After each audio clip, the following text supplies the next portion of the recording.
पूर्ण सफलताको निम्ति हार्दिक शुभकामना अर्पण गर्न चाहन्छु।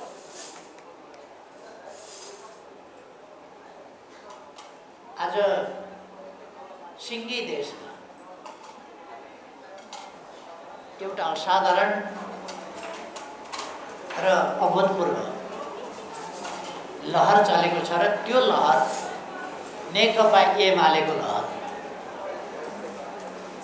हिजोभन्दा आज नेकपा एमालेका कार्यकर्ताहरू अझ बढी उत्साहका साथ, अझ बढी आत्मविश्वासका साथ र अझ बढी सक्रियताका साथ आफ्नो गन्तव्य तर्फको यात्रामा आफ्ना अभिभावकहरू पुरा गर्न, आफ्ना अगाडिका चुनौतीहरू सामना गर्न क्रियाशील हुनुहुन्छ, अगाडि बढिरहनु भएको छ। यसै सन्दर्भमा बुद्धिजीवी परिषदको 10औं अधिवेशन यहाँ प्रारम्भ भएको छ र यस अधिवेशनले यसको पूर्व सन्ध्यामा केही कार्यशाला गोष्ठी, केही पेपर प्रेजेन्टेसन आदि कामहरू पनि गरेको छ र पछि तपाईहरुले तत्सम्बन्धमा छलफल गर्ने भन्नुभएको छ र कार्यशाला गोष्ठीमा प्रस्तुत कार्यपत्रहरू तिनीहरूमाथिको छलफलबाट महत्त्वपूर्ण निष्कर्षहरू निस्किने छन् भन्ने मैले विश्वास लिएको छु।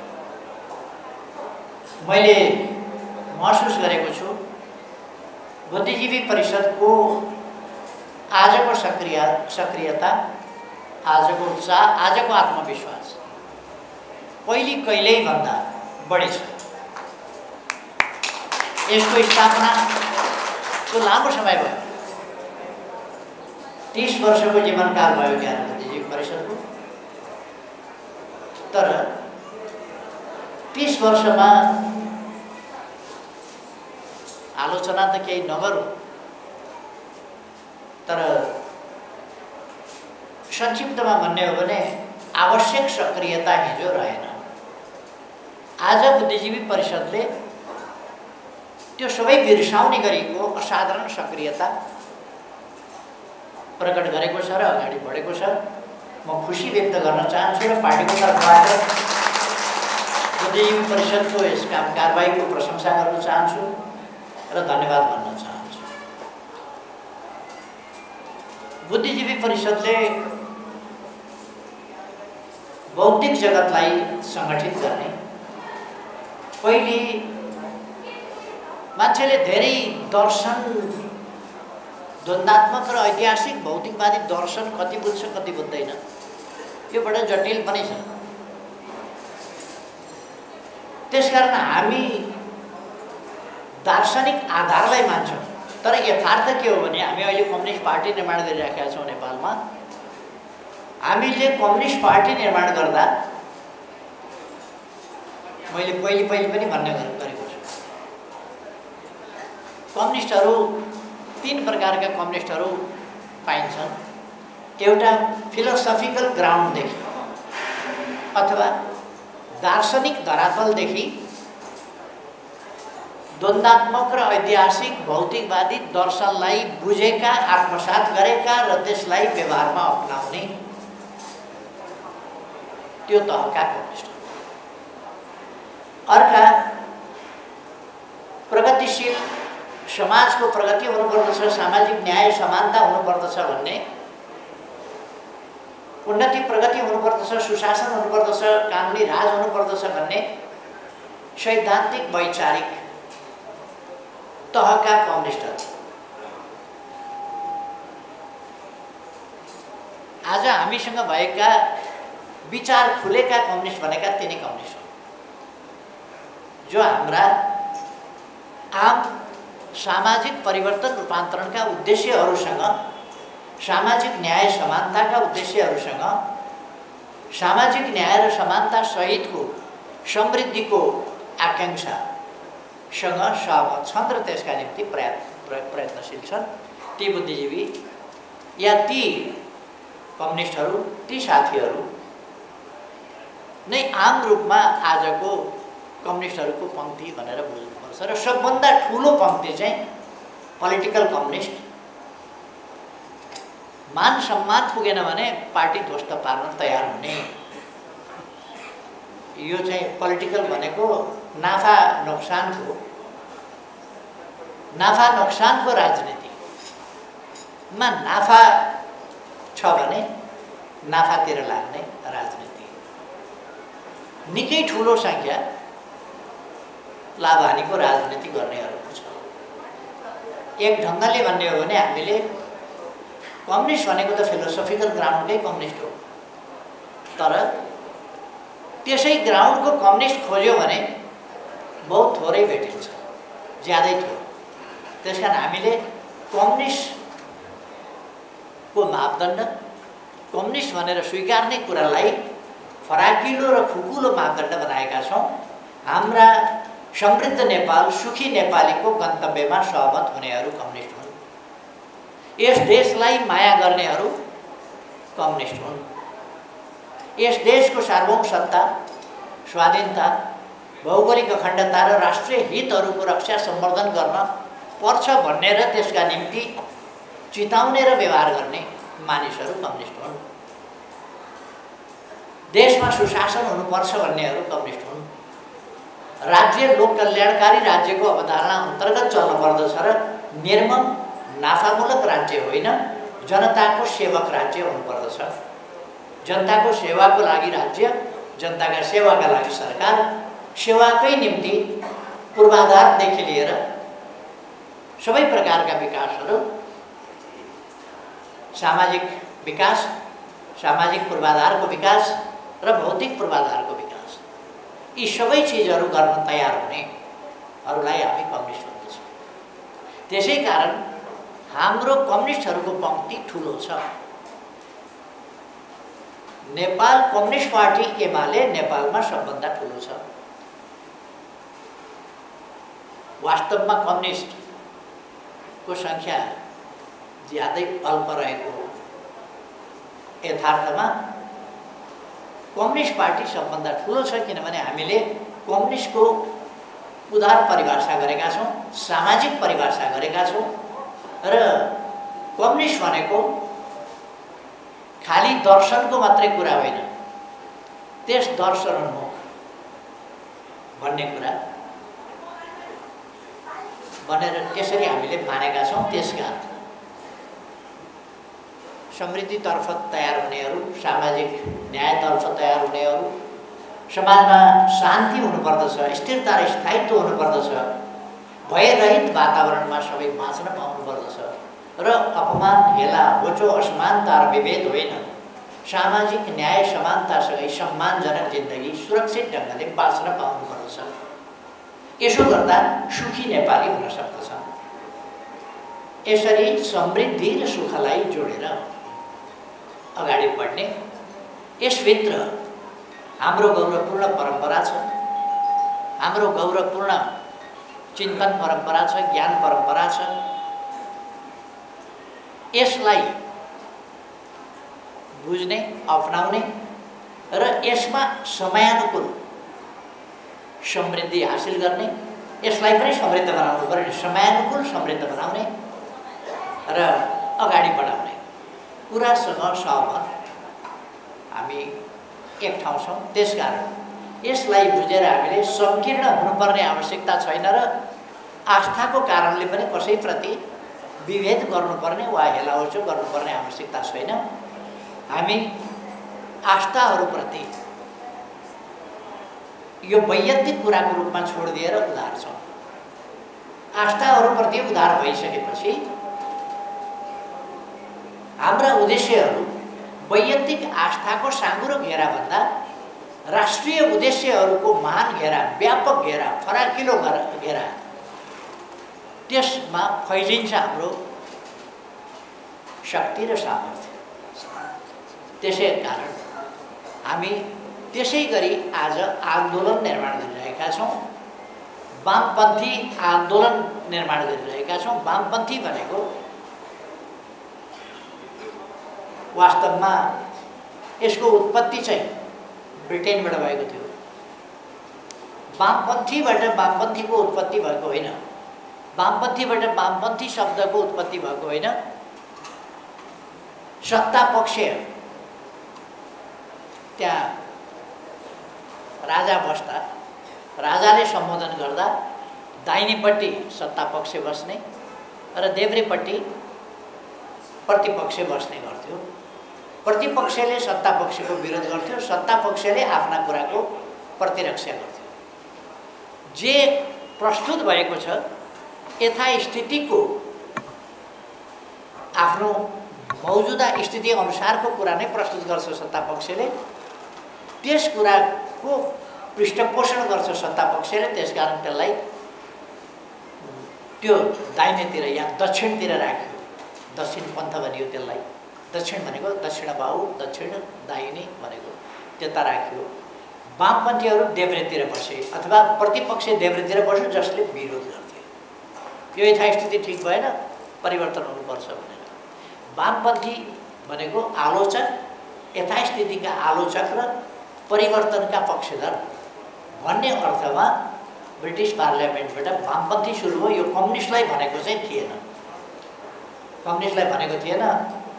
कम्युनिस्टको परिभाषामा भन्ने हो भने दक्षिणपन्थीहरूमध्येकै कुरा थियो त्यो। तर यथास्थितिको आलोचना गर्ने र परिवर्तनको पक्षपोषण गर्ने, परिवर्तनको आवाज उठाउने प्रतिपक्षले त्यो गर्थ्यो। त्यसकारण उसलाई देब्रेतिर बसेको थियो। त्यसकारण देब्रेतिर बसेको हुनाले पहिले हो जानी बुझिकन होइन, एक थरीलाई एक ठाउँमा एक थरीलाई एक ठाउँमा राख्दा एक थरी देब्रे परे, एक थरी दाहिने परे, सरकारवाला दाहिने परे, सरकार विरोधीवाला देब्रे परे, देब्रे परेका वामपन्थी भए, दाहिने परेका दक्षिणपन्थी भए। त्यहाँ विचारको कुरो, आदर्शको कुरो, आस्थाको कुरो, दर्शनको कुरो भन्दा पनि कतापट्टि उनीहरूको लोकेसन के थियो भन्ने कुरासँग मात्रै सम्बन्धित थियो त्यस बेला। तर त्यसले बिस्तारै परिवर्तनको पक्षधर शक्तिलाई वामपन्थी भन्ने र यथास्थितिको शक्ति वा दक्षिणपन्थी शक्ति भन्ने गर्यो त्यसलाई। दक्षिणपन्थ पछि त्यसको नाम नै के भयो भने यथास्थिति वा परिवर्तन उन्मुख नहुने, त्यसमा तुलनात्मक रूपमा जडता हुन्छ भन्ने कुरा मानिन थाल्यो। यसरी तिनीहरू दक्षिणपन्थी भए। आज परिभाषा नै दक्षिणपन्थी भनेको यथास्थितिवादी र प्रतिगामीहरू, वामपन्थी भनेको परिवर्तनकारी शक्तिहरू भन्ने बुझिने भयो। हामी स्वतः यथार्थमा भन्ने हो भने हामी सरकारमा हुँदा पनि यो बृहत परिभाषाले सुरु भयो एकतिरबाट, तर बृहत परिभाषाले सरकारमा हुँदाखेरि पनि हामी चाहिँ वामपन्थी नै थियौँ। प्रतिपक्षमा हुँदा त वामपन्थी हुने नै भयो। तर हाम्रो देशको र आजको अवस्था चाहिँ के छ भने हिजो हामी वामपन्थीहरू सरकारमा भएर वामपन्थी नै थियौँ, दक्षिणपन्थी प्रतिपक्षमा भएर पनि दक्षिणपन्थी नै थिए। बसाई वामपन्थमा हुन्थ्यो तर दक्षिणपन्थी थिए। हाम्रो बसाई दाहिने साइडमा हुन्थ्यो तर पनि हामी वामपन्थी थियौँ। जे होस्, हामी विद्यमान अथवा मौजुदा स्थितिबाट समाजलाई परिवर्तन गर्न चाहन्छौँ। मौजुदा स्थितिमा सामाजिक चेतना जाने रहेछ, त्यस चेतनालाई परिवर्तन गर्न चाहन्छौँ र समाजको चेतनाको परिवर्तन ल्याउने कसले त भन्दा चिन्तकहरूले नै ल्याउने हो, विचारकहरूले नै ल्याउने हो। नेपालमा कति बुझिकन बुद्धिजीवी भनेको हो थाहा छैन, विद्वत वर्गलाई बुद्धिजीवी भन्ने गरेको छ। त्यो कति बुझेर छानेर शब्द चयन चाहिँ कतिको उपयुक्त हो त्यो यहाँहरूले बुझ्ने कुरा हो। मैले देख्दाखेरि त अब बुद्धिजीवी भनेको बुद्धिमा बाँच्ने भने होला। अब बौद्धिक समुदाय हामीले भन्न त बुद्धिजीवी परिषद भनेको छौँ, यो बौद्धिक परिषद नभनेर बुद्धिजीवी परिषद भनेको छ। बौद्धिक परिषद नै होला यो अन्तर्यमा चाहिँ।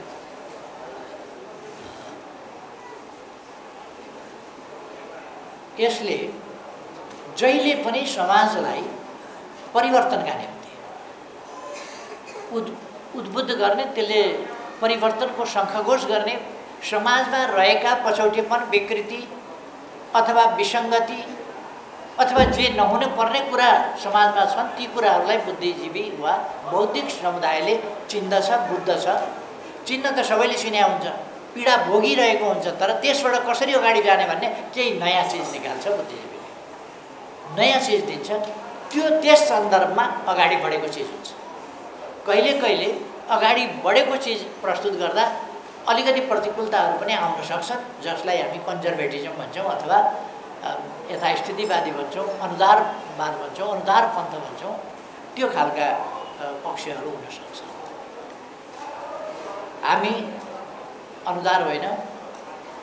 आजकल फेरि उदारवाद भनेको पनि उदारवाद कताबाट कहाँ, उदारवाद भनेको त राम्रो कुरो हुनुपर्ने, तर उदारवाद भनेको पनि फेरि अर्को एउटा विकृत ब्रान्चलाई उदारवाद भन्न थाल्यो। अर्को त्यसमाथि पलाएको अर्को विकृत ब्रान्च, विकृत शाखा, त्यसलाई नव उदारवाद भन्न थाल्यो। तिनीहरू त राम्रा हुनुपर्ने, तर ती पनि राम्रा भएनन्। त्यतापट्टि म अहिले जान चाहन्न। खालि हामीले, समाजले र समाजको नेतृत्व गरिरहेको पार्टीले बौद्धिक समुदायबाट के अपेक्षा गर्दछ आज? यसका अपेक्षा निराधार अपेक्षा हुनु हुँदैन। तपाईहरुसँग निराधार अपेक्षा गर्यो भने, असम्भव अपेक्षा गर्यो भने, असम्भव अपेक्षा गर्दा त त्यो एउटा भनाइ छ, भगवानको पनि केही लाग्दैन। म हिजो हलेसी महादेव थानमा पुगेको थिएँ खोटाङमा। मैले त्यहाँ बोल्दाखेरि भनेको थिएँ, हलेसीमा भस्मासुरले ठुलो तपस्या गरे। पहिले हलेसीमा होइन, यो चाहिँ अन्तै गरेका थिए तपस्या। यति कठोर तपस्या लामो समय गरे र शिव खुसी भएर प्रकट भएर के वर माग्छौ, म तिमीसँग तिम्रो तपस्याबाट प्रसन्न छु भने, म अमर हुन पाऊँ भनेर वृत्तासुर भन्ने राक्षसले भनेपछि महादेवले भने यो त प्रकृतिको नियमभन्दा विपरीत हुन्छ। प्रकृतिको नियमभन्दा विपरीत माग गर्यो भने त्यो दिन त्यसलाई पुरा गर्न असम्भव छ। त्यसकारण हे वृत्तासुर, तिमी प्रकृतिको नियम विपरीत नहुने खालको माग गर भनेपछि उसले विचार गर्यो। टाउकामा हात राख्न त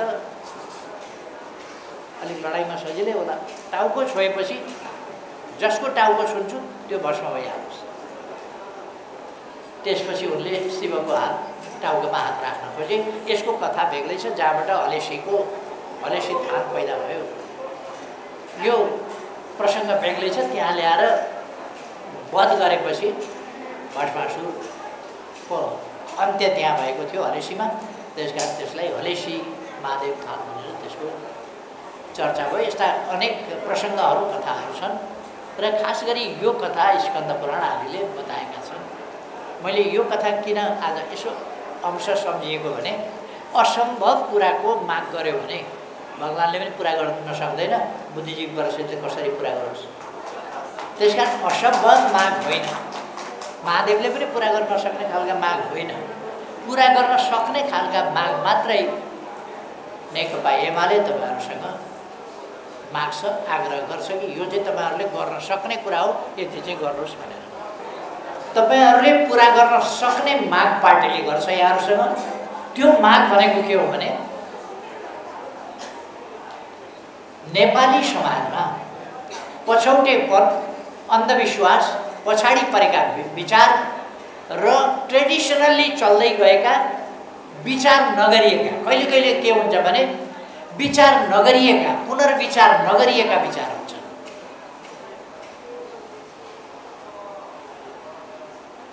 आदिकवि भानुभक्त आचार्यले त्यस्तै गल्ती गरेको छ। भनिँदै आएको, चल्दै आएको कुरा विचार नगरिकन, पुनर्विचार नगरिकन प्वाक्क बोल्दिए। हाँस्नु छैन कदापि नारीहरूले भन्ने वाक्क बोल्दै फेरि एकपल्ट उनले विचार गर्नु पर्थ्यो। त्यो सुनेकै कुरा लेख्नभन्दा लिखतमा गइसकेपछि त गयो नि। अब आज पनि हेर्नुहोस् त, बुढाले यो त गतिलो गरेन नै त भन्नुपर्ने अवस्था हुन्छ। आदिकवि हुन्, ठुलो योगदान गरेका छन्। रामायण अनुवाद गरे मात्रै होइन, रामायण लेखे नै भन्छौँ हामी। भानुभक्त आचार्यले ठुलो काम गरे, तर कस्तो नराम्रो दुर्वाच्य बोलिदियो भने हाँस्नु छैन कदापि नारीहरूले। हेर्नुहोस् त, त्यसपछिको त भन्नै हुँदैन, भन्नै हुँदैन त्यसपछि। त्यस्तो बोलिदिए अनि के नारीहरू गुत्थ परेर बसिरहनु सधैँ? खुसी हुनै नपाउने? एकपल्ट विचार गर्नुपर्छ। त्यसकारण कहिले कहिले समाजमा प्रचलित कुराहरू हुन्छन्, भइआएका चलिआएका भन्दै आएका कुरा पुनः विचार नगरिकन फेरि हामी क्वाक्क भनिदिन्छौँ, स्वाट्ट लेखिदिन्छौँ। त्यसो गर्दाखेरि गल्ती हुन्छ। र एउटा अन्धविश्वास, पुरातनपन्थी मान्यता धारणाहरू, अवैज्ञानिक असत्य कुराहरू र कतिपय अझै पनि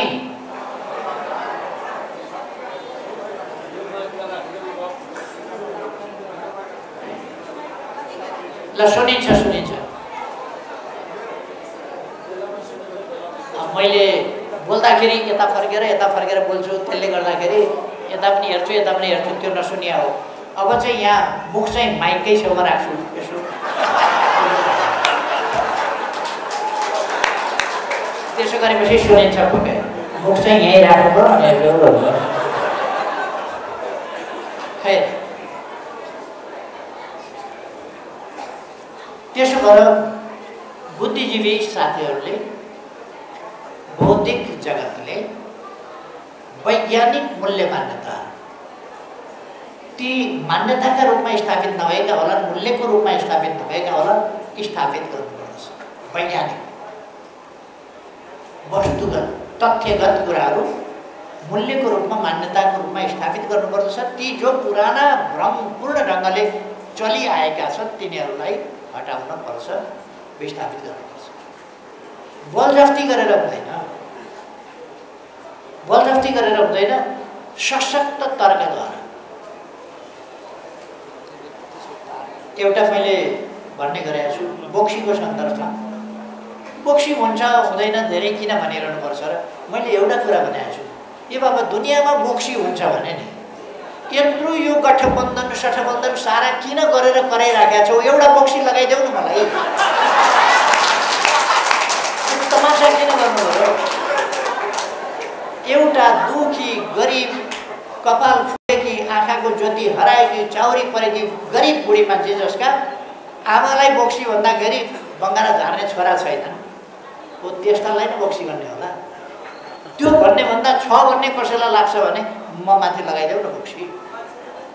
बोक्सीले विद्याको अभ्यास गर्छन् अरे, म माथि गरौँ न त अभ्यास। केही छैन, बोक्सी हुँदैन। योभन्दा बढी विश्वासका साथ के भन्ने? छ बोक्सी भने दुनियाँभरिकालाई चुनौती एकैचोटि। बोक्सी छ भन्नेहरूलाई मेरा विरुद्ध लगाऊ बोक्सी, सक्छौ। एउटा मान्छेका विरुद्ध लगाउन सक्दैन भने कसका विरुद्ध? घरमा कोक्रामा खेलिराखेका बच्चाका विरुद्ध बोक्सी लाग्ने, त्यस्तो पनि बोक्सी हुन्छ। दुनियाँमा म प्रकट भएर हिँडेको छु, मेरो विरुद्ध लाग्न नसक्ने, अनि त्यस्ता बच्चाका विरुद्ध लाग्ने, बुढाबुढीका विरुद्ध लाग्ने, अशक्तका विरुद्ध लाग्ने। अर्थात् मैले भन्न खोजेको के हो भने हामीले कुनै कुरालाई यसरी सम्प्रेषण गरौँ, यसरी सम्प्रेषित कुराहरू होस् जसबाट मान्छे कन्भिन्स हो, मान्छेले धेरै तर्क धेरै प्रमाण खोज्न नपरोस्, सशक्त ढङ्गले हामी राखिदिउँ। हामीले हिजो बेलुका पनि राति भेट हुँदाखेरि अलिकति छलफल गऱ्यौँ। सृष्टि कसरी हुन्छ, सृष्टिको सम्बन्धमा मानव जातिले धेरै चिन्तन गर्यो, धेरै सोच्यो। अनेक दार्शनिकहरूले, अनेक चिन्तकहरूले, अनेक ऋषिमुनिहरूले यो पन्थ र त्यो पन्थको सुरुवात भयो सृष्टि के हो, प्रकृति के हो, जीवन के हो, उत्पत्ति के हो, विनाश के हो, जीवन के हो, मरण के हो, यसै विषयमा सोच्दाखेरि विभिन्न दर्शनका धाराहरू, शाखाहरू, प्रशाखाहरू अनेक पैदा पनि भए। तिनका अनेक चिज निस्किने कुराको प्रारम्भ कहाँबाट भयो? दर्शनको प्रारम्भ कहाँबाट भयो? दर्शनको केन्द्रबिन्दु कहाँबाट हो? कहाँ छ? केबाट दर्शन प्रारम्भ भयो भन्दा जीवन के हो, मरण के हो र हुनु के हो, नहुनु के हो, सृष्टि के हो, विनाश के हो, यी सब कुरा यसैबाट दर्शनहरू पैदा भए। तर सजिलो छ, गलत व्याख्या हुँदै पनि आएको छ। हाम्रा शास्त्रहरूले पनि कतिपय राम्रा कुराहरू, सही कुराहरू गरेका छन्। जस्तो मैले हिजो स्कन्द पुराणको एक ठाउँको चर्चा गरेको थिएँ। स्कन्द पुराणले अघि मैले भनेको कुरा पनि स्कन्द पुराणको थियो, हलेसी थानको पनि अहिले भन्नुभयो कुरा पनि। सृष्टि कसरी भयो, जीवन कसरी उत्पन्न हुन्छ, सृष्टि कसरी उत्पन्न हुन्छ भन्दा स्कन्द पुराणले भन्ने गर्छ कि ब्रह्म र दुर्गाको सम्मेलनबाट, उनीहरूको योगबाट सृष्टि पैदा हुन्छ, जीवन पैदा हुन्छ, उत्पत्ति त्यहाँबाट हुन्छ। त्यो भनेको के हो? ब्रह्म भनेको के हो? ब्रह्मा होइन, ब्रह्म। ब्रह्म भनेको के हो भन्दा यो अविनाशी, आदि अनन्त नभएको, अथवा यसलाई आजकल हामीले समय भन्ने गरेका छौँ। समय र दुर्गा के हो भन्दा प्रकृति। समयलाई बीज रूप भनेको छ र दुर्गा वा प्रकृतिलाई धरती रूप भनेको छ, प्रकृति रूप भनेको छ। मैले जो एउटा दृष्टान्त भनेको थिएँ हाम्रो कुराकानीको सन्दर्भमा, जीवन कसरी सृष्टि हुन्छ? पहिले अन्डा सृष्टि हुन्छ कि पोथी सृष्टि हुन्छ कि कुखुरी सृष्टि हुन्छ कि भाले सृष्टि हुन्छ कि कसरी सृष्टि हुन्छ भन्ने कुरा बुझ्नका लागि हामीले धेरै ठुलो केही कसरत गर्नु पर्दैन। 15 दिन ननुहाइकन, लुगा नफेरिकन बसौँ, जुम्रा आफै सृष्टि हुन्छ। जुम्रा सृष्टि हुन्छ। अब त्यो बिचरा भगवानलाई कहाँबाट ननुहाई बसेको, कपडा नफेरेको कसरी थाहा भयो होला? जुम्रा सृष्टि हुन्छ। जुम्रा सृष्टि हुँदा पहिले कुनै भाले पोथी लगाएर जुम्रा सृष्टि भएको हुँदैन। ब्रह्म यानि समय र प्रकृति, दुर्गा यानि प्रकृति र त्यहाँको वातावरण, त्यसबाट जुम्रा पैदा हुन्छ। जुम्रा पैदा भएपछि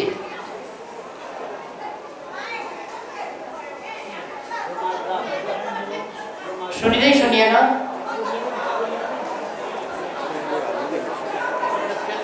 होइन, यसले यो किताब जति थपे पनि हुन्छ।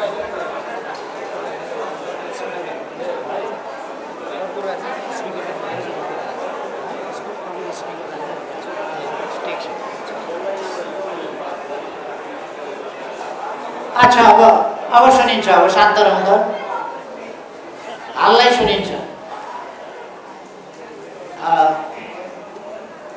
र पहिले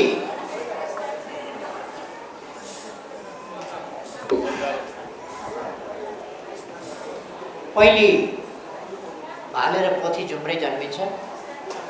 त्यसका लागि प्रकृतिले आफ्नै जोग गर्छ फेरि। र त्यसपछि अनि जुम्राका भाले पोथीबाट त्यसका लिखा बन्छन्, त्यसका चम्कना बन्छन्, त्यसका ढाडी बन्छन्, अनेक बन्छन्। त्यसपछि त्यस कारण यो धेरै ठुलो कुरा होइन कि यो अध्यात्म कि भौतिक पदार्थ अध्यय चाहिँ कुन हो? आत्मा अध्यय हो कि पदार्थ अध्यय हो? के चाहिँ पहिलो हो भन्ने कुरा। यदि शरीर नहुँदो भए दिनै पछि नुहाइदिएपछि, दिनै पछि लुगा धोइदिएपछि, नयाँ नयाँ फरक फरक लगाइदिएपछि त सृष्टि हुनै सक्दो रहेछ। अथवा जुम्रा पैदा हुनका लागि एक प्रकारको मैलो, एक प्रकारको केही, एक प्रकारको दुर्गन्ध, एक प्रकारको पसिना त्यसले ठाउँ पाउनु पर्दो रहेछ र पैदा हुँदो रहेछ, अथवा प्रकृति त्यस्तो हुनु पर्दो रहेछ, त्यो मिल्नु पर्दो रहेछ प्रकृति। त्यसकारण यो दार्शनिक कुराहरूलाई हामीले बुझ्ने गरी सहज ढङ्गले हामीले मानिसहरूलाई सम्प्रेषण गर्यो भने हुन्छ। त्यो हामी अनेक हिसाबले हाम्रा मन्तव्य, वक्तव्य, हाम्रा कविता, कथा, निबन्ध, अरू विभिन्न कुराहरू, साहित्य, हरेक कुरामा हाम्रा विचारहरूलाई प्रभावकारी ढङ्गले सम्प्रेषण गर्न सक्दछौँ। जनताले ग्रहण गर्न सक्ने वा पाठकले ग्रहण गर्न सक्ने वा श्रोताले ग्रहण गर्न सक्ने गरी हामी सम्प्रेषण गर्दछौँ। यसरी सम्प्रेषण गरेर समाजमा चिन्तनमा परिवर्तन ल्याउने आवश्यकता छ। कहिले कहिले एउटा मान्छेको एउटा क्रियाकलापले ठुलो परिवर्तन ल्याउँछ। मैले 2-4 पल्ट नै विभिन्न कार्यक्रमहरूमा भनिसकेको छु। एउटा जर्मनीको इतिहास मैले भन्ने गरेको छु। जर्मनीको इतिहास कसरी उत्प्रेरणामा ल्याउँछ। अर्को कुरो यहीँको इतिहास पनि भन्न सक्छौँ।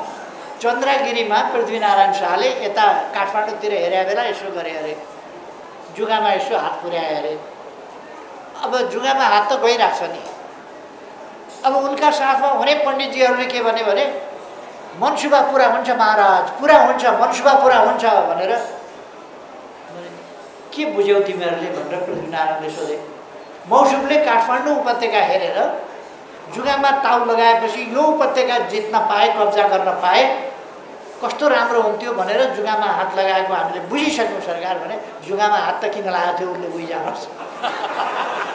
तर अरू व्याख्याताहरू चाहिँ निस्किए जसले जुगामा हात लगाएकोलाई काठमाडौँ हान्नुपर्छ भन्ने।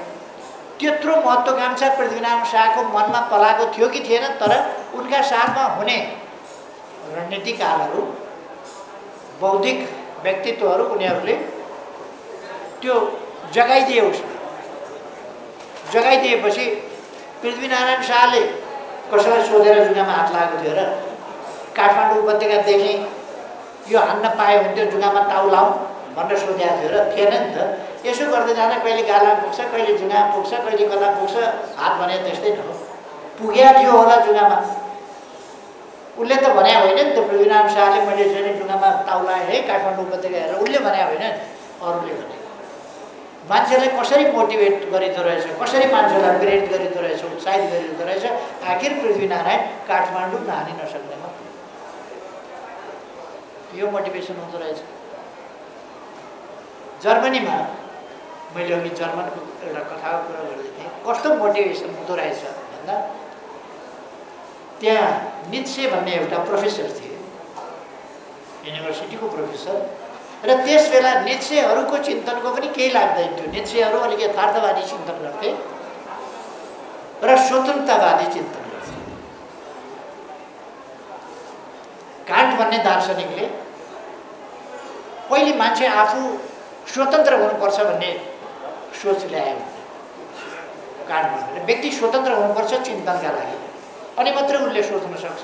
तर यी सबै कान्टका दर्शन आदि इत्यादि सबै चिजहरू हेगेलको ईश्वरवादी दर्शन त्यसका अगाडि फिका भएर। हेगेलको दर्शन जे हुन्छ कोही परम धाम बस्ने परमात्माको इच्छाले हुन्छ। सबै कुरा पूर्व निर्धारित छ, पूर्व तय छ। तपाईँ प्रोफेसर हुनुहुन्छ कि हुनुहुन्न, यो पूर्व निर्धारित छ। तपाईँ कुन विषय पढ्नुहुन्छ, पूर्व निर्धारित छ। तपाईँको रिजल्ट के हुन्छ, पूर्व निर्धारित छ। पढ्नु किन पर्यो? सबै पूर्व निर्धारित छ भने विद्यार्थीले पढ्न किन पर्यो, मेहनत किन गर्नु पर्यो? त्यसकारण जर्मनका विद्यार्थीहरू लद्दो हुने भए। किन लद्दो हुने भयो भने अब सबै पहिले नै 6औँका दिन नै लेखिसकेका छ त। अब यहाँ बेकार मेहनत गरेर के हुन्छ, अनिदो बसी के हुन्छ, दुःख गरिकन के हुन्छ। त्यसकारण यो धेरै दुःख गर्न काम छ। सबै कुरा पूर्व निर्धारित छ, भगवानको इच्छा। यो भनेपछि मान्छे अल्छी तिग्रे हुने भयो, काम नगर्ने भयो, मेहनत नगर्ने भयो। आँखा नहेरिकन हिँडेर खुट्टो भाँच्यो भने अब के गर्ने, भगवानको इच्छा हुन्छ। आफूले आँखा नहेरी हिँडेको थाहा पाउँदैन। बेलुका जाँड खाएर घर फर्किँदाखेरि नालीमा खुट्टा हाल्छ र फर्काउँछ, अनि भन्छ भगवान्लाई जाँड खा नालीमा खुट्टा हाल्नु भनेको थियो भगवान्ले। तर अब त्यो समाजमा त्यो परेपछि पर्छ, त्यस्तो पर्यो। र जर्मन एक ढङ्गले निकम्मा अवस्थामा पुगेको थियो। त्यस ठाउँबाट एक दिन नित्सेले अचाक्ली भएपछि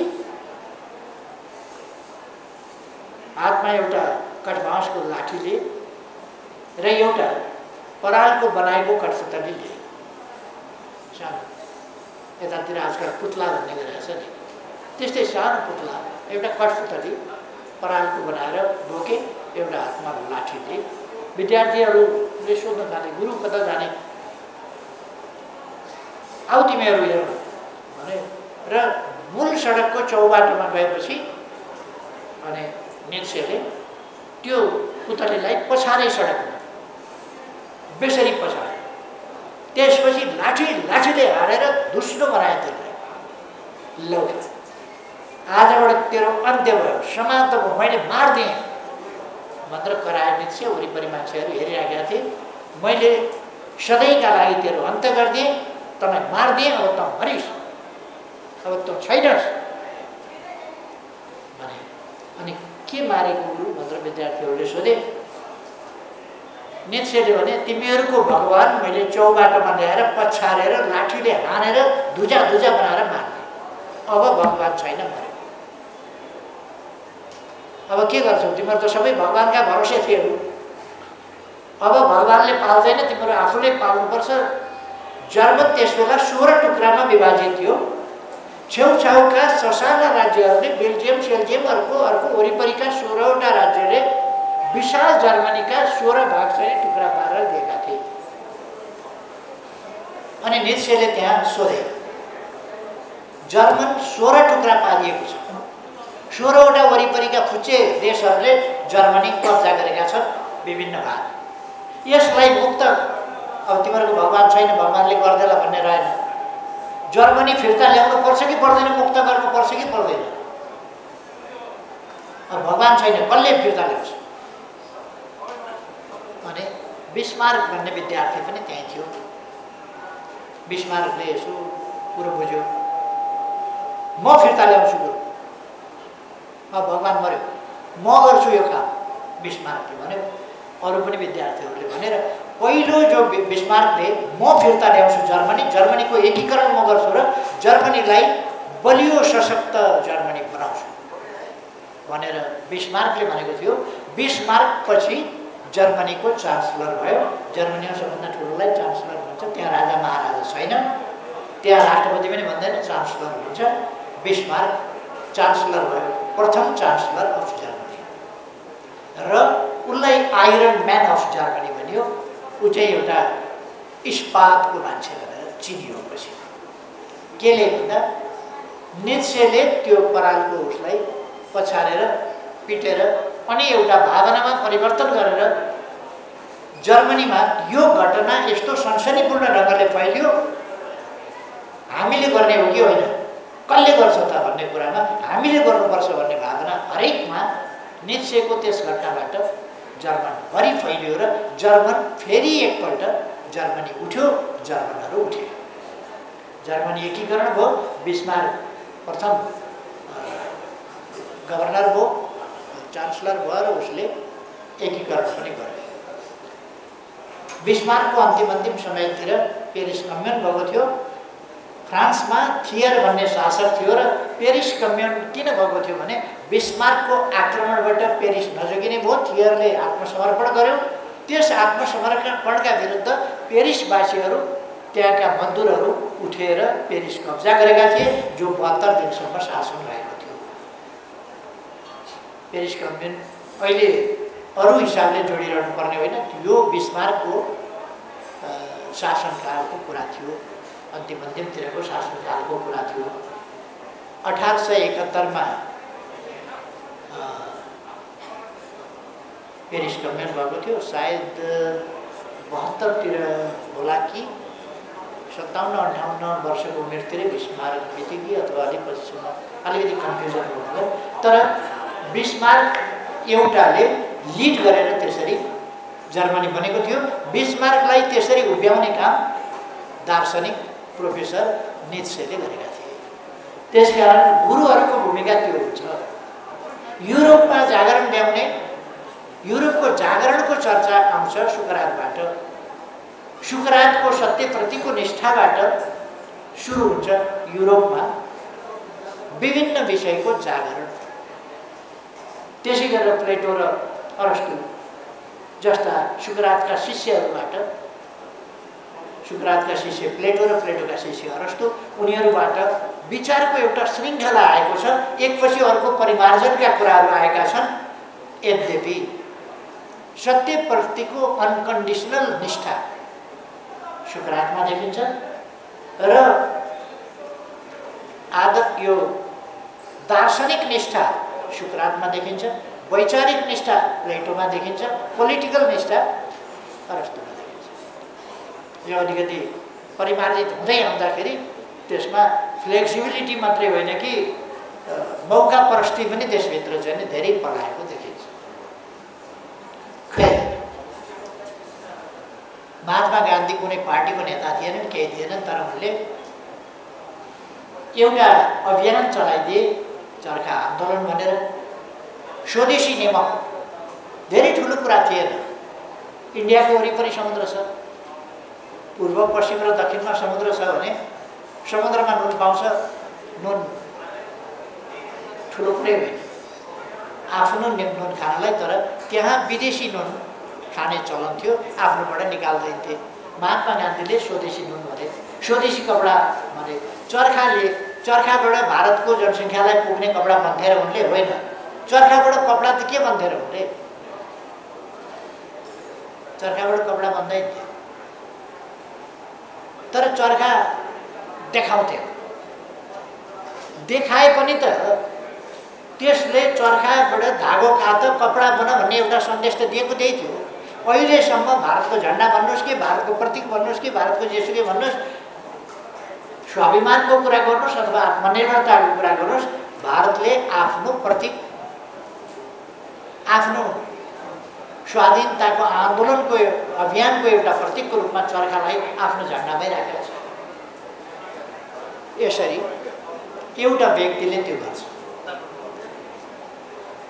चीनमा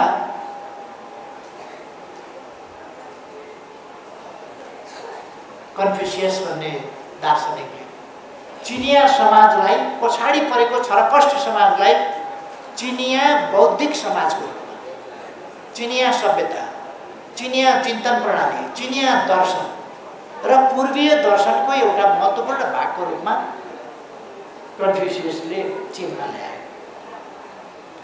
पछितिर हामीले देख्न सक्छौँ सन्यात सेनले चीनलाई राजतन्त्रबाट मुक्त गर्यो। यसर्थ एउटा व्यक्तिका प्रयासहरूले केही गर्न सकिन्छ। त्यसकारण हामी हरेकले आफ्ना ठाउँबाट आफ्ना प्रयासहरू अगाडि बढाउनुपर्छ। श्याम तमडले गीतमा भने जस्तै, हातमा कलम हुनेहरू कलम लिएर उठ, बाजा बजाउन जान्नेहरू बाजा लिएर उठ, साथमा केही नहुनेहरू आवाज लिएर उठ। यही ढङ्गले हामी बाजा बजाउन जान्दछौँ कि, कलम चलाउन जान्दछौँ कि, गीत गाउन जान्दछौँ कि, चित्र भर्न जान्दछौँ कि के गर्न जान्दछौँ। मैले देख्दा त भने जस्ता कार्टुनहरू आइरहेका छैनन्। कार्टुनिस्टहरूले समसामयिक कार्टुन यद्यपि बनाइराख्नुभएको छ उहाँहरूले, तर जतिसम्म तिखा कार्टुन हुनु पर्थ्यो, जतिसम्म धारिला कार्टुन हुनु पर्थ्यो र जतिसम्म अप टु डेट आजका कार्टुन हुनु पर्थ्यो, त्यस अनुसार कार्टुन नभएका हुन्थे। कविता एउटा म बुद्धिजीवी साथीहरूलाई भन्न चाहन्छु, महाभारत जस्तो ग्रन्थ लेखियो जसमा कथाका प्रसङ्गमा कोहेरेन्सी यति असाधारण कोहेरेन्सी छ, यति तालमेल मिलेको छ कथाको। एउटा प्रसङ्ग सुरुको प्रसङ्ग फेरि त्यो गएर अन्तिममा जोडिन्छ, तर त्यसको तालमेल मिलेको छ। एउटा निबन्ध लेख्यो भने त्यसमा सुरु र अन्त्यको तालमेल मिल्न गाह्रो हुन्छ, प्रसङ्ग मिल्न गाह्रो हुन्छ। एउटा पात्र त्यसै रूपमा प्रस्तुत हुन अप्ठ्यारो होला। महाभारतमा यति धेरै प्रसङ्ग, यति धेरै ज्ञान, यति धेरै नलेज, यति धेरै शिक्षा, यति धेरै उपदेश, त्यसमा नीति छैन कि, राजनीति छैन कि, अर्थनीति छैन कि, समाज नीति छैन कि, के छैन? त्यति छन्दबद्ध लयात्मक ढङ्गले त्यत्रो ग्रन्थ तयार गरिएको छ। अहिले जस्तो ल्यापटप थिएन, त्यो त पाखी कलमले लेख्नु पर्छ। हरेक अक्षर या दुईटा अक्षरमा फेरि कलम चौड्नु पर्थ्यो। श्रृङ्खला टुट्न सक्थ्यो, छन्द भङ्ग हुन सक्थ्यो, लय तोडिन सक्थ्यो, कथाको सन्दर्भ अलिकति मर्किन सक्थ्यो, तर त्यस्तो भएको छैन। त्यो समय भनेको त भोजपत्रमा लेखिने समय थियो। त्यो समय भनेको बाँसका कपडा सपडामा लेख्ने समय थियो। तर पनि त्यत्रो ग्रन्थ तयार भयो। आज ल्यापटपको समयमा हामीलाई छन्द गाह्रो लाग्छ, छन्द पढ्न गाह्रो लाग्छ, छन्द बुझ्न गाह्रो लाग्छ। को झन्झट गरिरहेको छ। हामीलाई आज लयमा चल्न, तालमा चल्न गाह्रो लाग्छ। हामी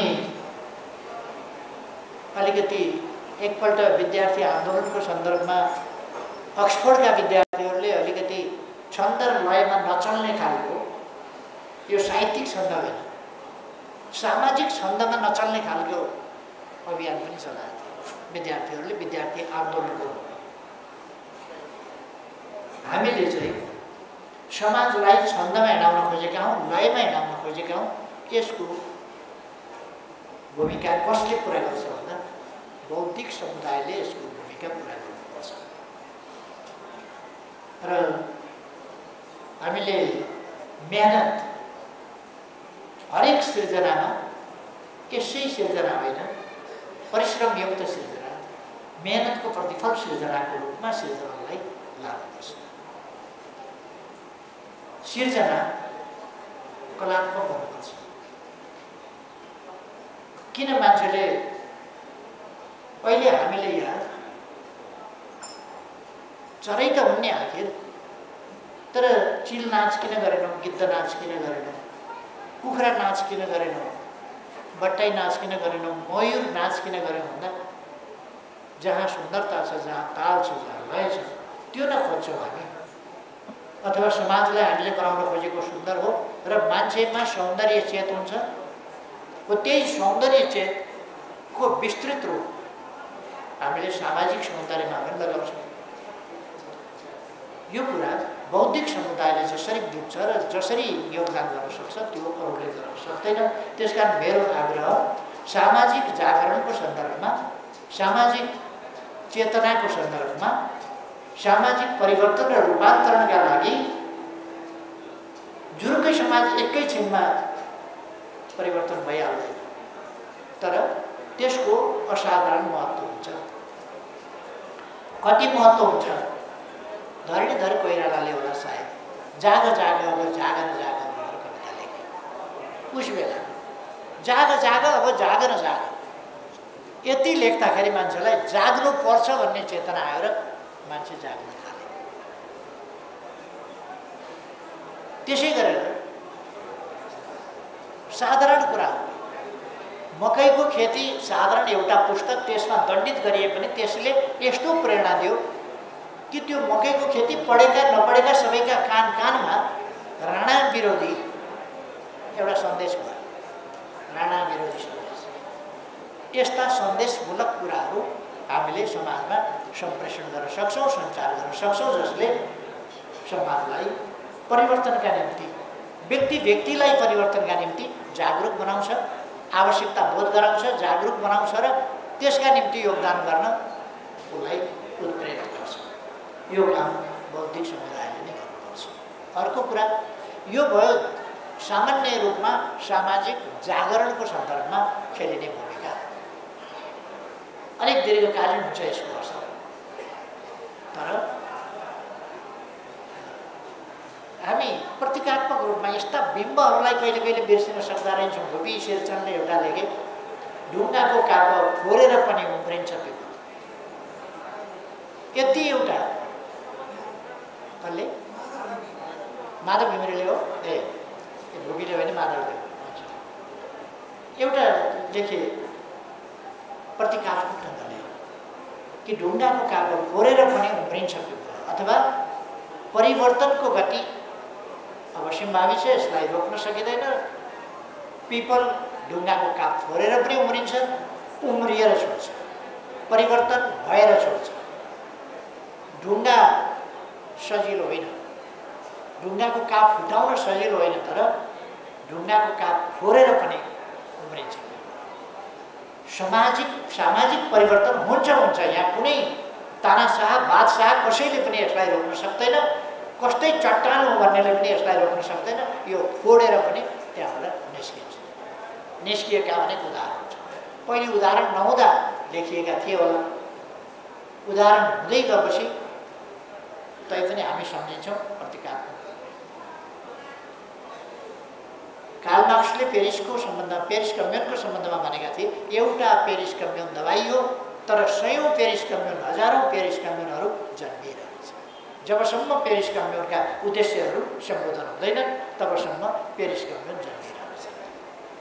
यति एउटा कुराले पेरिस कम्युन जन्मिरहनेछन् भन्ने कुराले पेरिस कम्युन मात्रै होइन, स्वतःस्फूर्त विद्रोह मात्रै होइन, सङ्गठित विद्रोह, सङ्गठित र योजनाबद्ध परिवर्तन र त्यसका प्रतिफलहरूसम्म हामीले आज आफैले गरेका छौँ, आफैले अनुभव पनि गरेका छौँ, आफैले व्यवहारमा पनि प्रयोग गरेका छौँ।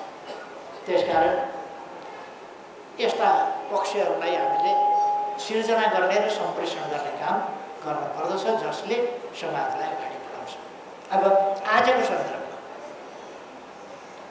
मैले थुप्रै ठाउँमा बोले, शेरबहादुर देउवाजीले सरकारका 100 दिन भनेर उहाँको सरकार बनिसकेपछि 100 दिन पुरा भएपछि सरकारका 100 दिनको काम गर्नुभयो र त्यसमा अगाडि राष्ट्रको प्रतीक चिन्ह राख्नुभयो। संविधानले भनेको, अहिले संशोधन गरेर संविधानले भनेको नेपालको नक्सा चुच्चे नक्सा भएको लोगो सहितको प्रतीक चिन्ह छ राष्ट्रको, त्यो अगाडि राख्नुभयो। तर चुच्चे नक्साबाट चुच्चो हटाउनु भयो र बुच्चे नक्सा राख्नु। सम्माननीय प्रधानमन्त्रीले प्रकाशित गरेको सरकारको 100 दिनमा चुच्चे नक्सा हटाउनु, के यो साधारण कुरा हो? भौगोलिक अखण्डता प्रतिको खेलबाड, यो के साधारण कुरा हो? हिजो मात्रै नेपालको भारत दिल्ली स्थित राजदूतावासमा टाँगिएको फोटोमा त्यहाँ नेपालको नक्सा बुच्चे नक्सा राखिएको छ, चुच्चे नक्सा हटाइएको छ। यो भन्दा राष्ट्रिय दलाली, यो भन्दा राष्ट्रको गौरव न्यूराउने, शेर न्यूराउने, यो भन्दा लज्जाजनक कुरा के हो? मैले शेरबहादुरजीलाई अस्ति सोधेको थिएँ, किन जानुभएको हो शेरबहादुरजी दिल्ली? फर्केर आएपछि सोध्नु, यही राष्ट्रिय विज्ञानका लागि जानुभएको हो दिल्ली? के का लागि जानुभयो? फर्किनुभन्दा अगाडि दिल्ली दूतावासमा हाम्रो संविधानले भनेको नक्सा, हाम्रो सरकारले बनाएर संविधान संशोधन गरेर राखेको नक्सा, त्यो नक्सा झुन्ड्याएर फर्किनुहुन्छ कि हटाएर फर्किनुहुन्छ शेरबहादुरजी?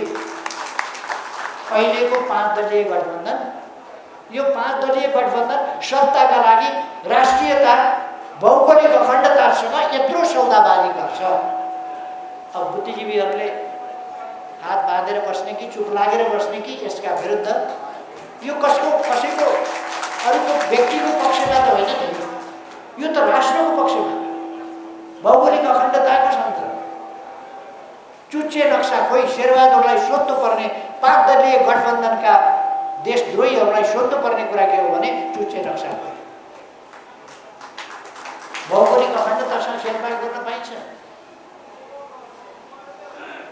पहिले चुच्चे नक्सा कसैले बनाउने आँट गरेन, बोल्ने आँट गरेन, भन्ने आँट गरेन। जब सरकारले बनायो, छाप्यो, संविधान संशोधन गरेर त्यसलाई संविधानको अङ्ग बनायो र यसलाई हेरफेर गर्न कसैले पनि सक्दैन। अनि सुटुक्क चोरेर दलाली गरेर अर्को नक्सा झुन्ड्याउने।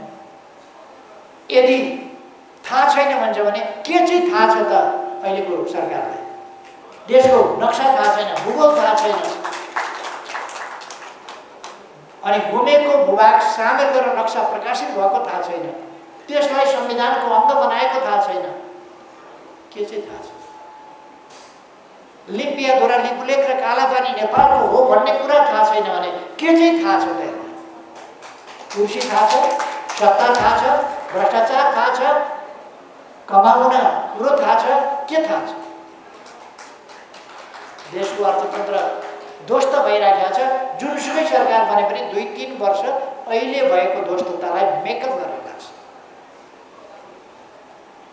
अब अघि मैले जेनरल बुद्धिजीवी बौद्धिक क्षेत्रको जेनरल सामाजिक जागरणतर्फको भूमिकाको कुरा गरेँ। अहिले म तात्कालिक सामाजिक सन्दर्भका कुरा, राष्ट्रिय सन्दर्भका कुरा र बुद्धिजीवीहरूको बौद्धिक समुदायको आजको तात्कालिक भूमिकाको कुरा गर्दैछु। यसमा सबभन्दा पहिले बुद्धिजीवी भनेको यस्तो हो जसले ती भएका जीवजन्तुले नदेखेको कुरो चिलले कति टाढा आकाशबाटै त्यहाँ देख्छ र आएर टपक्क टिप्छ। बुद्धिजीवी भनेको त्यस्तो चिज हो जसको दूरदृष्टि हुन्छ, भिजनरी हुन्छ। त्यसकारण बुद्धिजीवीले टाढैबाट यी कुराहरूलाई देख्नु पर्दछ र त्यसलाई समाधान दिनुपर्दछ। यसर्थ बुद्धिजीवीहरू आफ्ना तात्कालिक भूमिकामा बुद्धिजीवीहरू सक्रियता, हाम्रो सक्रियता भनेको म साथीहरूलाई भन्न चाहन्छु, ट्रेडमिलमा हिँडेको सक्रियता होइन। ट्रेडमिलमा हिँड्यो, बाटो चाहिँ कति किलोमिटर काटिन्छ भन्दा हिँड्न चाहिँ हिँडिन्छ, बाटो चाहिँ काटिन्छ। हाम्रो यात्रा ट्रेडमिलको यात्रा होइन, हाम्रो यात्रा जमिनको यात्रा हो। हाम्रो यात्रा खाली शारीरिक तन्दुरुस्तीका लागि होइन, उपलब्धिका लागि।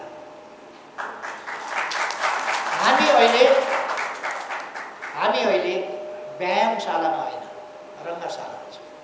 हामी अहिले अभ्यास केन्द्रमा होइन, खेलको रिङमा छौँ। 5 दलहरू मुड्की उठाएर हाम्रा विरुद्ध 5 तिरबाट घेरा गरिराखेका छन्। हामीले मजाको एउटा राउन्ड किक दिएर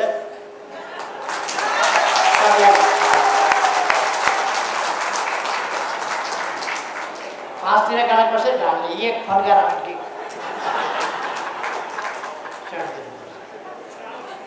त्यसो भए हामी खेलको मैदानमा छौँ र हामीलाई न सुस्ताउने सुविधा छ, न अकर्मण्य भएर बस्ने सुविधा छ, न योजनाहीन ढङ्गले काम गर्ने सुविधा छ, न अर्थहीन सक्रियता। अर्थहीन सक्रियताको अर्थ हुँदैन। त्यसकारण अर्थपूर्ण सक्रियता, त्यसको आवश्यकता छ। तसर्थ म हाम्रा भौतिक जमातलाई, भौतिक साथीहरूलाई आग्रह गर्न चाहन्छु, तपाईँहरूसँग भएको क्षमता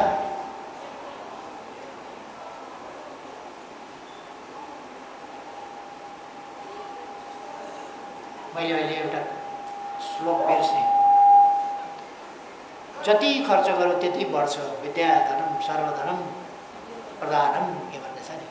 त्यो जति खर्च गरौँ, जति वितरण गऱ्यो त्यति बढ्दै जान्छ। जति खर्च गरौँ, के भन्छ त्यो श्लोक?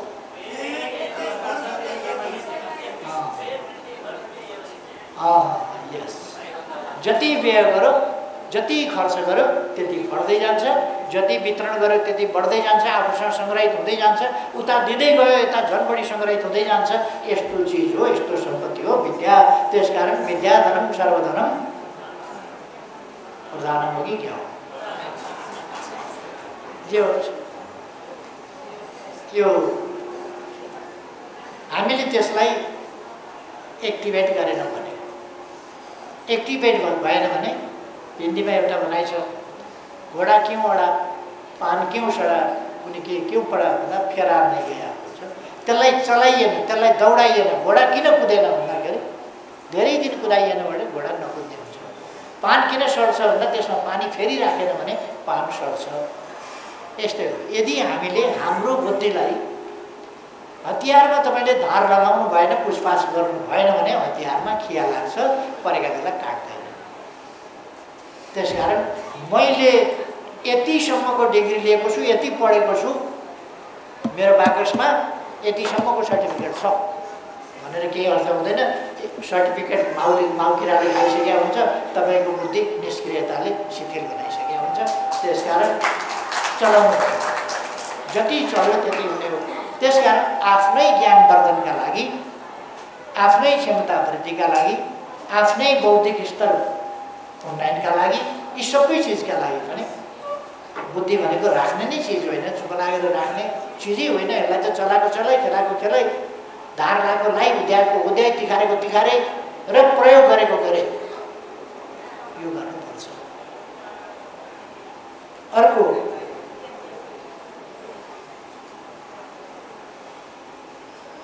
यो बक्सरहरू,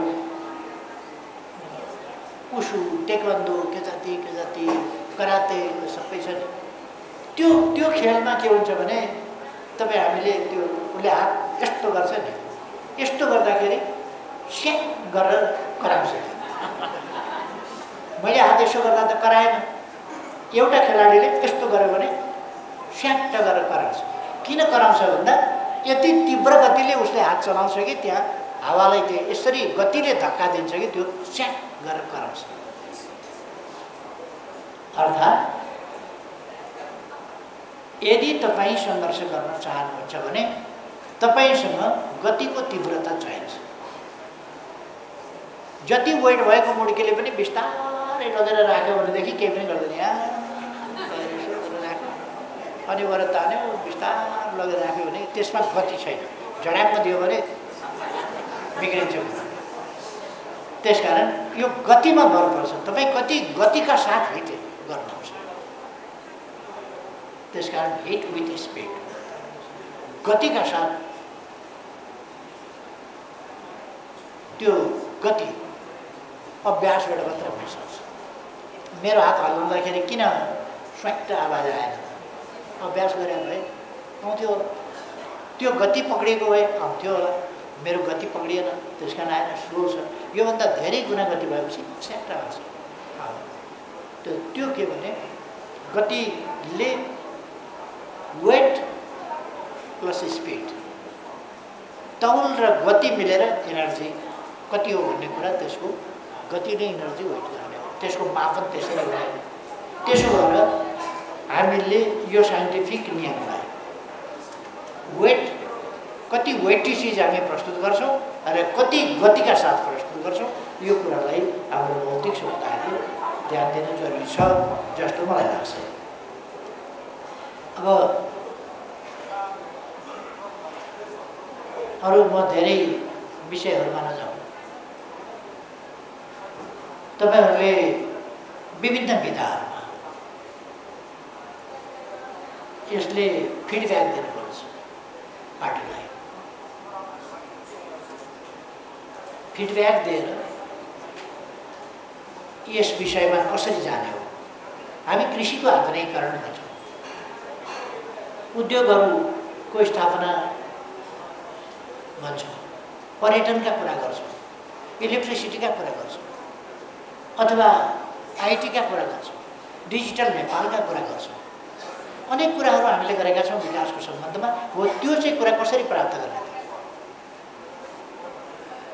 हामी निरोगी नेपाल भन्छौँ, हाम्रो स्वास्थ्य नीतिको मूलनीति भनेको निरोगी नेपाल हो। त्यो कसरी सम्भव छ यो कुरा हामी गर्छौँ। हो यस कुरामा हाम्रो बुद्धिजीवी परिषदले विभिन्न विषयगत विज्ञहरूको टिम बनाएर त्यसमार्फत विभिन्न कार्यशालाहरूबाट कार्यपत्रहरू, अनेक रिसर्चमूलक खोज अध्ययन अनुसन्धान गरिएका विषयगत विज्ञहरूद्वारा एक्सपर्टिजम त्यहाँ पोखिएका त्यस्ता कार्यपत्रहरूमाथि सघन छलफल गरेर रहेका कमीहरूलाई हटाएर अनावश्यक कुरालाई पनि हटाएर, कमीमा प्लस गरेर अनावश्यक कुरालाई हटाएर त्यसलाई परिमार्जित परिष्कृत ढङ्गले एउटा मार्गदर्शनको रूपमा जानुपर्छ अगाडि। र यसो गर्दाखेरि आन्दोलनलाई फाइदा हुन्छ। पार्टीले त्यसलाई अपनाउन, अंगीकार गर्न र आफ्ना नीतिहरूमा त्यसलाई सामेल गरेर परिष्कृत, परिमार्जित र समृद्ध नीतिका साथ अगाडि बढ्न सक्छ। पार्टी आफैमा पार्टीले केही सिर्जना गर्छ भन्ने होइन, त्यो त व्यक्तिबाट सिर्जना गर्ने हो। पार्टी भनेको को हो भन्दा तपाईँ हामी सबै हो। सबैको बल मिलेपछि पार्टी हो, सबैको बुद्धि मिलेपछि पार्टी हो। नेकपा एमालेको बुद्धि भनेको के हो भन्दा तपाईँ हामी सबैको बुद्धि हो। हाम्रो तागत के हो? हामी सबैको तागत। हाम्रो भोट के हो? हामी सबैको भोट। त्यसैबाट चाहिँ हाम्रो शक्ति बन्ने हो र हामीले सबै कुरा गर्ने हो। अब तपाईहरुले प्रज्ञान्तरण निकाल्नु भएको छ। प्रज्ञा अन्तरण,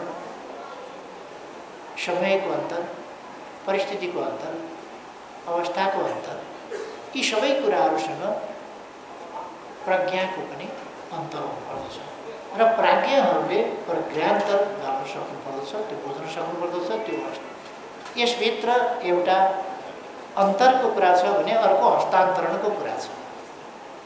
त्यसमा एउटा डिफरेन्सको कुरा छ, ग्यापको कुरा छ, चेन्जको कुरा छ भने अर्को चाहिँ मैले बुझेअनुसार यसमा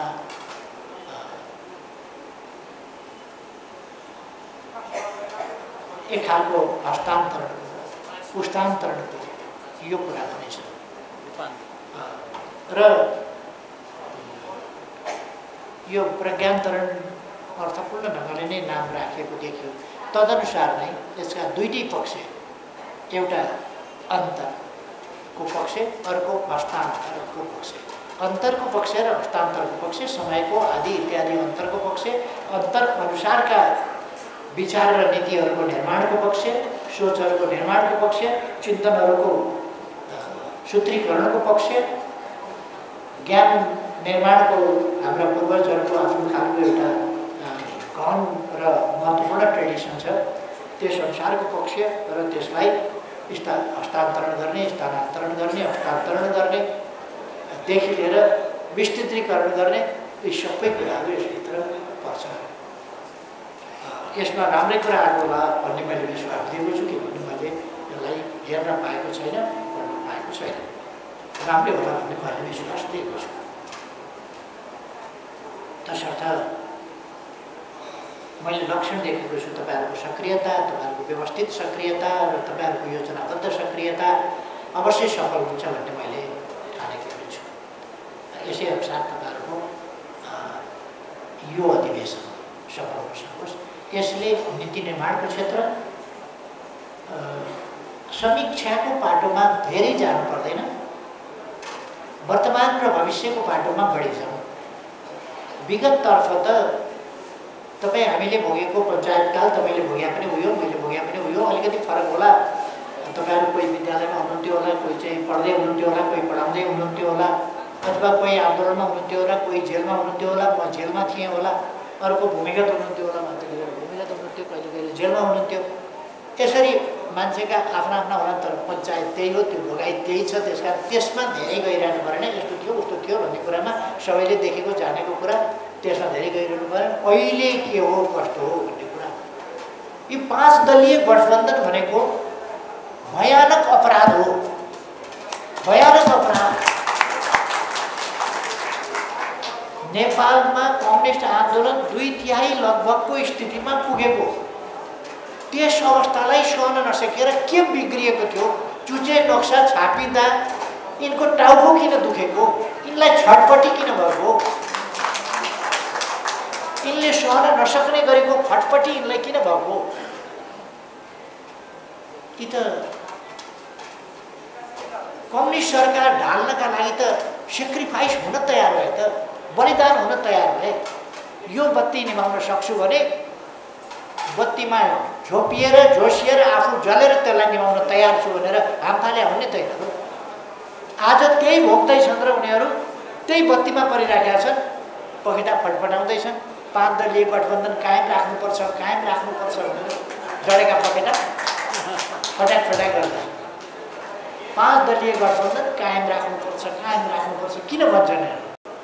यो यस्तो अपराध गर्नका लागि यिनीहरूले किन गति छाडे भने आन्दोलनका विरुद्ध, पार्टीका विरुद्ध, देशका विरुद्ध, विकासका विरुद्ध, शान्ति सुव्यवस्था अमन चैनका स्थिरताका विरुद्ध 5 वर्ष सरकार चलाउने वामपन्थी सरकार बिचैमा ढालेर अस्थिरता नलै नहुने प्रचण्ड र माधव नेपाललाई के पर्यो? त्यसले अस्थिरता नलै नहुने अनि दक्षिणपन्थी सरकार नबनाइ नहुने ल्याकठ्याक सर्वोच्च अदालत गएका हेर्नुहोस् त, तिनको हिँडाइ लाज शरम छैन। कत्रो अपराध गर्न बेसर्म। अनि प्रतिगमन रोक्न खोजे, अरे कम्युनिस्ट आन्दोलनको रक्षा गर्न खोजेको झुट बेइमानी र उल्टा कुराको योभन्दा हद केही हुन्छ? बेसर्मीपनको हद योभन्दा बढी केही हुन्छ? अब बुद्धिजीवीहरू, बौद्धिक समुदाय बलात्मी हुन्छ। बलात्मी भएको हुनाले पाउरोटी खाँदा पनि बटर तलेर खान्छ, नरम पाउरोटी त अलिक सुखै हुन्छ नि। आलोचना गर्न पर्यो भने पनि ठ्याक्कै भन्न सक्दैन, यो देशका विरुद्ध, कम्युनिस्ट आन्दोलनका विरुद्ध अपराध हो भनेर ठोक्नु पर्यो नि। कतिपय नेताहरू आफूलाई शिष्ट सभ्य मर्यादित भन्नका लागि देशको नक्सा हटाइएको छ, बनेको संविधान अनुसारको नक्सा हटाइएको छ, देशको भौगोलिक अखण्डतामाथि यत्रो बेइमानी गद्दारी भएको छ, यसमा पनि फेरि हामी अपराध गर्यौँ भन्न नसक्ने कि यो पुण्य कर्म हो कि पाप कर्म हो, के हो? कि यो देशको पक्षमा छ कि देश विरुद्धमा छ? यो देश विरोधी कुरा हो, के हो? देश विरोधी कुरा हो भने हामीले भन्न सक्नुपर्छ कि पर्दैन? तसर्थ म शास्त्रमा जस्तो गरौँ भन्दिनँ। हाम्रा अग्रजहरू, हाम्रा पूर्वजहरूले त शास्त्रमा मन नपरेकाको त सिङ हालिदिन्थे, मन नपरेकालाई त नङ्ग्रा लगाइदिन्थे, मन नपरेकाको त दारा हालिदिन्थे मुखमा। हामीले त्यसो गरौँ भनेको छैन। यिनीहरूले जे गरेका छन् त्यही अपराध चाहिँ भनौँ न, जस्ताको जस्तै एकदम स्टिल क्यामेरालाई खिचिया फोटो गरिदिउँ न, जे छ त्यही। आन्दोलन ध्वस्त पार्ने कुचेष्टा यसले गरेका छन्। यिनका लागे पुगेसम्म त अहिले नेपालको कम्युनिस्ट आन्दोलन ध्वस्त भइसक्थ्यो।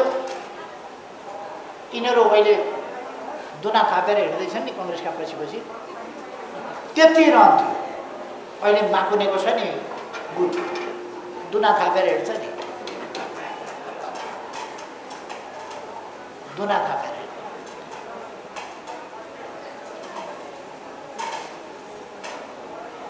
यिनीहरू आफ्नै सरकार थियो, 2टा मन्त्रीमा बार्गेन गर्ने, सबै सरकार आफ्नो थियो। त्यो ठाउँमा मलाई 4वटा मन्त्री त नभई हुँदैन। कहाँ शेर थिए, कहाँ लल्लु भएर। 4वटा मन्त्री नभई हुँदैन भन्दा 25वटा मन्त्री थिए। प्रधानमन्त्री उनीहरूको थियो, प्रधानमन्त्रीलाई बसी खान दिएको थियो। ओहो, प्रधानमन्त्री त भनिसाध्यै छैन। त्यतापट्टि अहिले म धेरै नजाउँ। त्यो साल सौगात छोडेर अहिले हेर्नुहोस् त, भिख मङ्गा जस्ता दुनो लिएर हिँडेको छ। भेटमा यसमा यति त्यसो भएर अहिलेको अवस्था के हो, अहिलेको सरकार के गर्दैछ,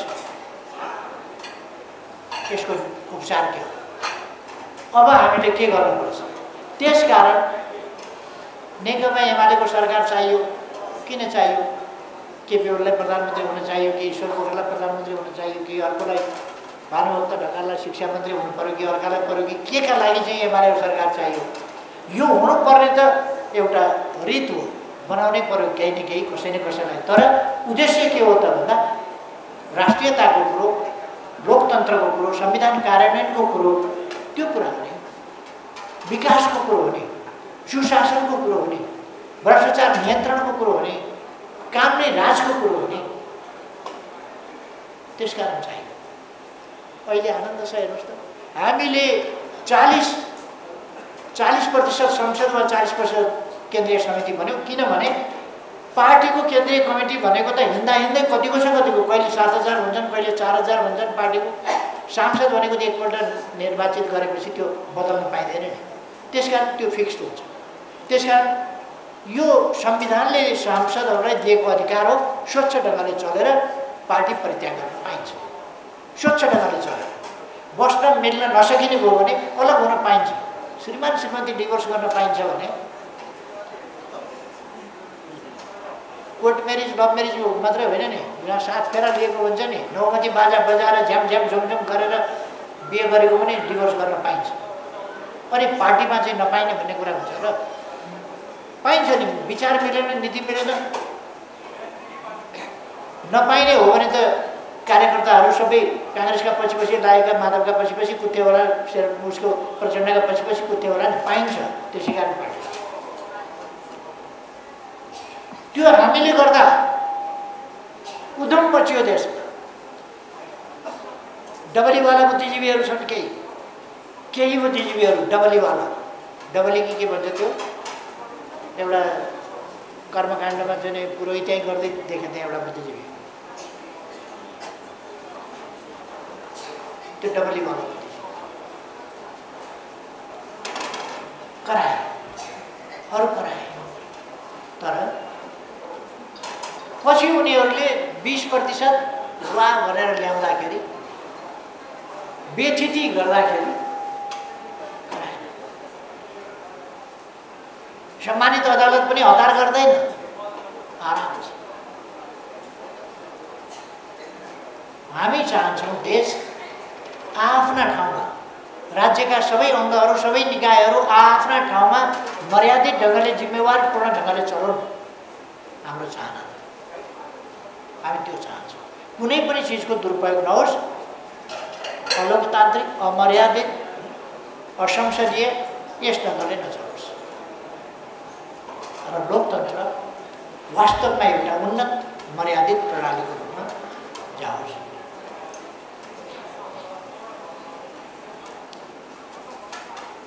तसर्थ अब श्रोता घटिहाल्नुभयो।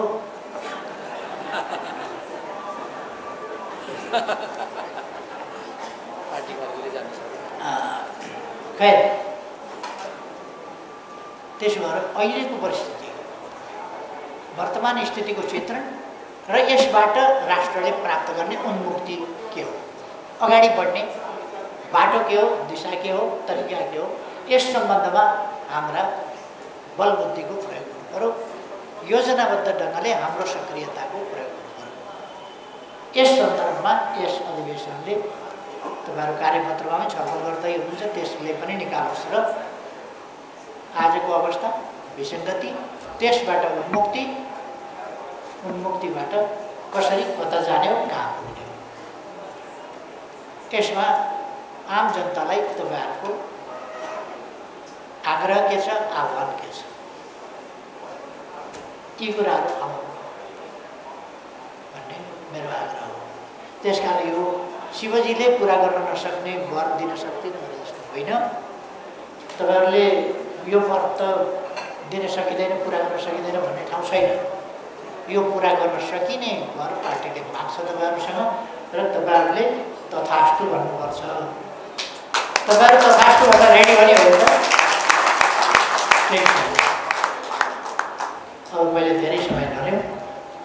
प्रकारको यो अधिवेशनको फेरि एकपल्ट सफलताको लागि हार्दिक शुभकामना भन्न चाहन्छु र मलाई आमन्त्रण गर्नुभयो र केही कुराहरू मैले यहाँहरूका बिचमा राख्न पाएँ। तपाईँहरूलाई धेरै धेरै धन्यवाद दिन्छु। धेरै धेरै शुभकामना छ। शुभेच्छा।